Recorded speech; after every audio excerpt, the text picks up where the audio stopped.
dear hearts. We're on lesson 99. Please subscribe. So before we get started, this is Easter time.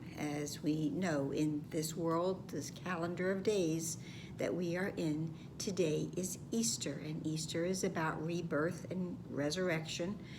And so I have a special flower in the background. It is a beautiful orchid. And this is the first time that I've had an orchid that I was given as a gift that bloomed again and bloomed beautifully. So this is resurrection as I see it. It's definitely a rebirth. So, and I hope you didn't find that blasphemous, because it wasn't meant to be.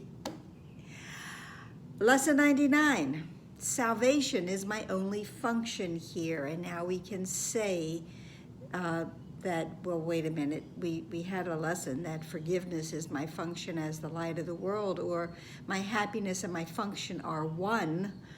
Well, salvation and forgiveness are one. And the first line of this lesson tells us exactly that. Salvation and forgiveness are the same. They both imply that something has gone wrong, something to be saved from, forgiven for, something amiss that needs corrective change, something apart or different from the will of God, and thus do both terms imply a thing impossible, but yet which has occurred, resulting in a state of conflict seen between what is and what could never be. Truth and illusions both are equal now, for both have happened in my mind. In my mind there is truth, my holy mind.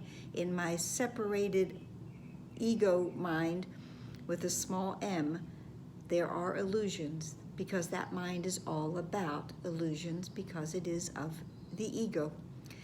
And so the lesson continues that salvation now becomes the borderline between truth and the illusion. It reflects the truth because it is the means by which you can escape illusions. It's the borderline.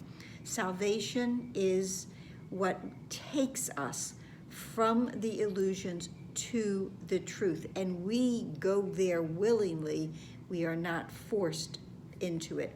Now, that borderline, that bridge across, that is operated by the Holy Spirit.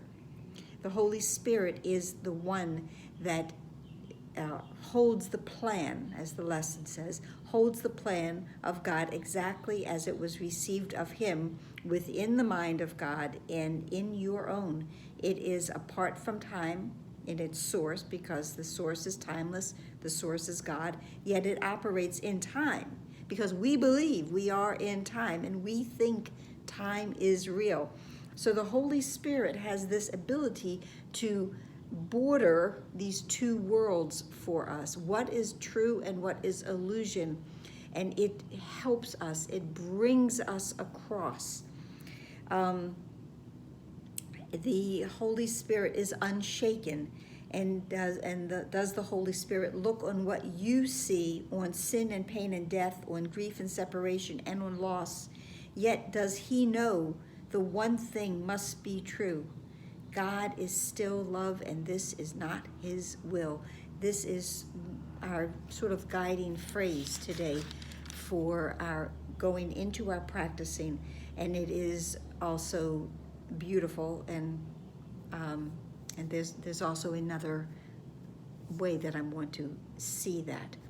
So it tells us that the Holy Spirit has the answer to the appearances of any problem and anything that is going on, and it's regardless of their form, their size, their depth, or any attributes that those problems seem to have. Because he tells us, he instructs us, salvation is my only function here. God is still love, and this is not his will. Those are our guiding thoughts. Now, there is a sentence in this lesson that jumped out at me this 28th time, And that's how it works. So we say, well, I did the lessons once, I don't need to do them again. Try, you'll find so much more depth. Okay, so now it tells us you will yet work miracles. Okay, you who will yet work miracles, be sure you practice well this idea for today and try to perceive the strength in what you say, for these are words in which your freedom lies. Your freedom, again, freedom, your salvation, and your forgiveness. And this is where we want to go to with forgiveness. Forgive yourself the thought that God, wanted this for you. Whenever we see ourselves in this world of pain, forgive yourself the thought that God wanted this for you. Then let the thought with which he has replaced all your mistakes enter. The thought that he has replaced all of your mistakes is the Holy Spirit. Let the Holy Spirit replace all of the mistakes and enter the darkened places of your mind. The thought that never were his will. The mind that thought these thoughts that were never God's will. God is still love, and this is not his will. It is God's will that your mind be one with his. It is God's will that he has but one child. It is God's will that his one child is you. And think these things and practicing today. And there's a couple of other lines where you're doing the first 5 minutes of every hour. Salvation is my only function here. Salvation and forgiveness are the same, as is my happiness, because it is through forgiveness and salvation that indeed I find my happiness. And it goes back again into paragraph 10. Forgive all thoughts which would oppose the truth of your completion, unity, and peace.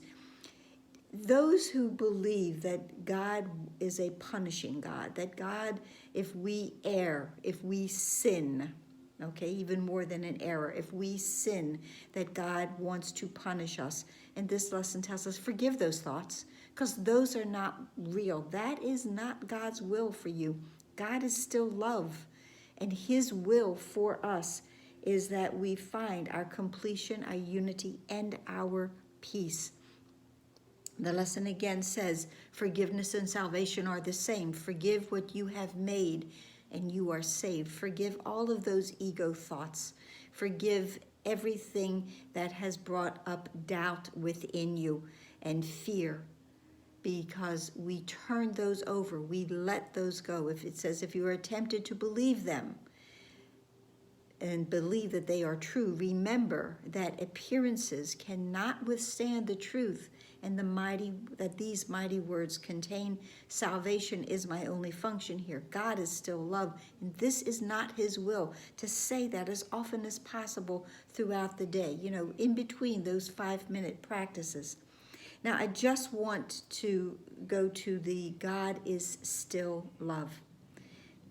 Still is one of those wonderful words, and it can mean continues to be, but it is also still. God's love is still. It is not chaotic. It is not filled with turmoil. God's love is still. It is easeful. It is peaceful. It is one. God is still love.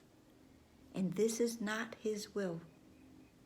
God's will for us is that we find our stillness within us as the stillness is within him. God is still love. That's it for today. Happy Easter, happy Pesach, happy Ramadan. I'm not sure if that's appropriate, how the greeting is.